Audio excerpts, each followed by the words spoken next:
Hello everyone, welcome back to my channel. This is Tarot and Oracle for the Soul. And as promised, I'm doing a review and flip through of the Psychic Tarot for the Heart from John Holland. This, like his Psychic Tarot, is a 65 card deck and Oracle. It also is Oracle and Tarot combined. But it's not a reimagining of the Rider-Waite-Smith system. It really is kind of its own system. So this is the Psychic Tarot for the Heart Oracle deck with its accompanying guidebook and 65 beautifully illustrated cards. Was created to assist and guide you in matters of the heart, especially the different relationships in your life. Relationships of all kinds are really about you. They will often reflect back what you need to see and the lessons you need to learn. There's no design in the inside of this box. It's just green, like the back to the cards are this beautiful kind of like 4-leaf clover, heart-shaped flower. It's beautiful. Again, the bottom is just green. The guidebook is very similar to the other guidebook. I honestly think this came out 7 years after the Psychic card. The Psychic card came out in 2007 and this came out in 2014. Now, I'm so glad I picked this up because this deck is my go-to deck for love readings. And when I do my free 3-card pull, one question readings on my other channel, Smart Reiki and Tarot, or Sarah's Prismatic Musings. You can find me by looking up either one of those. My other channel, when I go live and do free readings, 99.9% of the readings are about relationships. And so this is the deck I use. Just like the Psychic Heart, we have Getting Started, Card Spreads, Psychic Development, Color Interpretation, Numerology, and Symbols and Images. We have the Major Arcana, renamed again, and then we have the Minor Arcana, and this time they actually say, the other time it was said just physical red border. Now that John Holland added Pentacles and Emotions green border, Cups, Mental indigo border, Swords, Spirit violet border, Wands, and then the chakra cards. So literally, I swear they took the same intro and first part of the book and just put it in with this one as well. It's, a lot of the same information about chakras, and the spreads are, I want to say the same.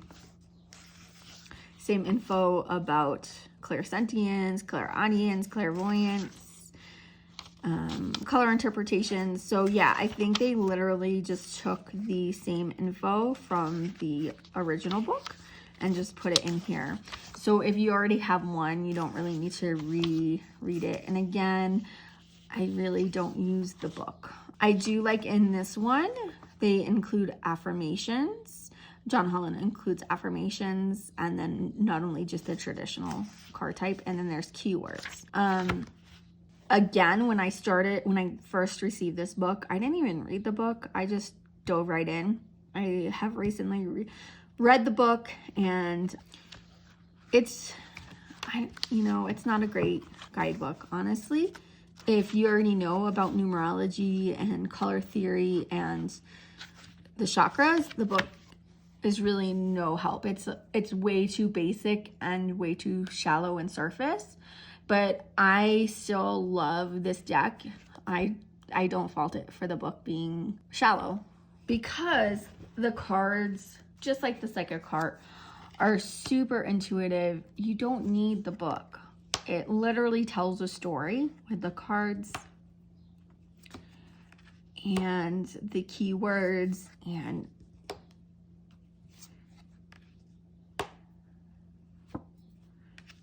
I just think that John Holland did a really good job with both his decks. Me personally, when I read for myself, I typically use the Psychic Tarot more than the Heart one. But I just got that one. I bought that one first, and this one obviously later because it came out in 2014. And I started reading tarot and oracle around 2007, so a lot of the decks you'll see me doing flip throughs are older.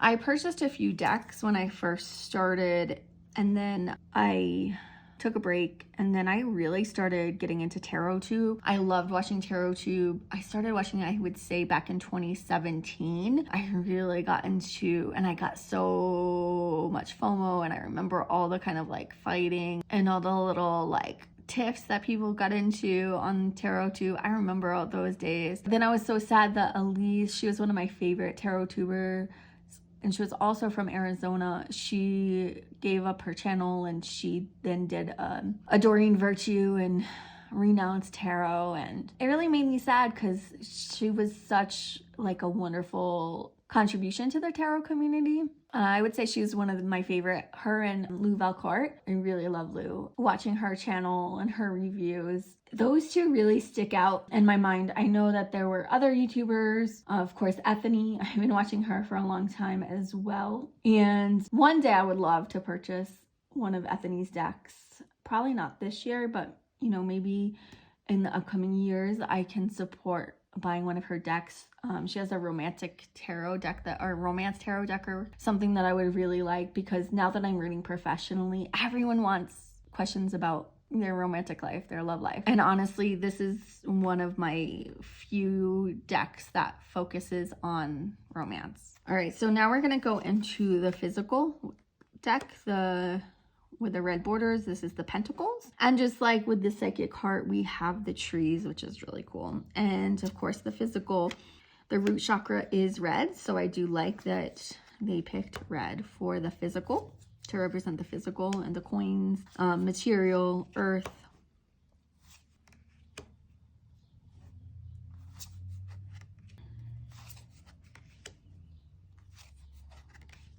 Now we're going into blue, which is the mental, and it represents the swords.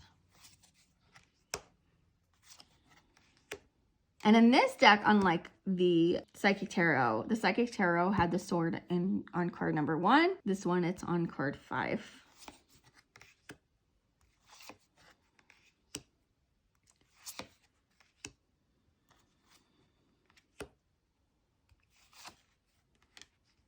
All right, and the green is the cups or the emotions. So green goes with the heart chakra.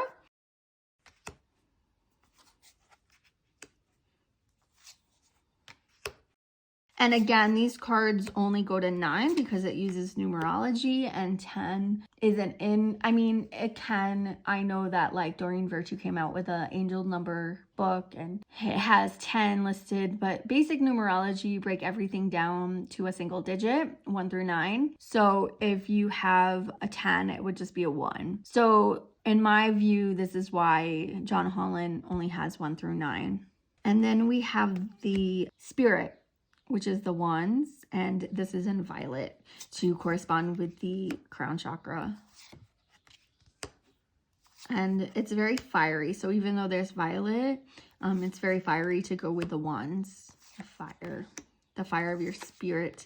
I'm reading a really good book right now, which I'll probably do a book review on my other channel, Smart Reiki and Tarot, or Sarah's Prismatic Musings. You can find it either way looking that up. And it's about how to use tarot cards for self-development. This deck just goes with that like so well. I'm taking my time reading the book because there's so many cool ways to like reimagine the tarot, and I love it because I love psychology. I minored in psychology in college, so the mind and our emotions and how we process it, it really intrigues me. And then just like the other deck, we have the chakra cards as well. And so depending on the person and where it falls and the intuitive information I'm getting, the psychic hits I'm getting, will tell me if that person needs to work on the chakra or maybe needs to guard the chakra. As I mentioned before, I am also an energy healer. I'm a Usui Reiki master. I have taught Reiki. I have passed attunements to people. I also have studied Blue Star Reiki and Karuna Reiki. I'm debating if I want to continue on and get my master in Karuna Reiki, but that Reiki was that one was tough for me. I actually kept getting headaches. The energy kept getting stuck in my crown chakra, and I was not grounded. So I'm not sure if a year is enough time for me to have integrated that energy. So I don't know, maybe next year I'll pursue that, or later in this year, but we shall see. All right, guys, thanks for sticking with me. Bye.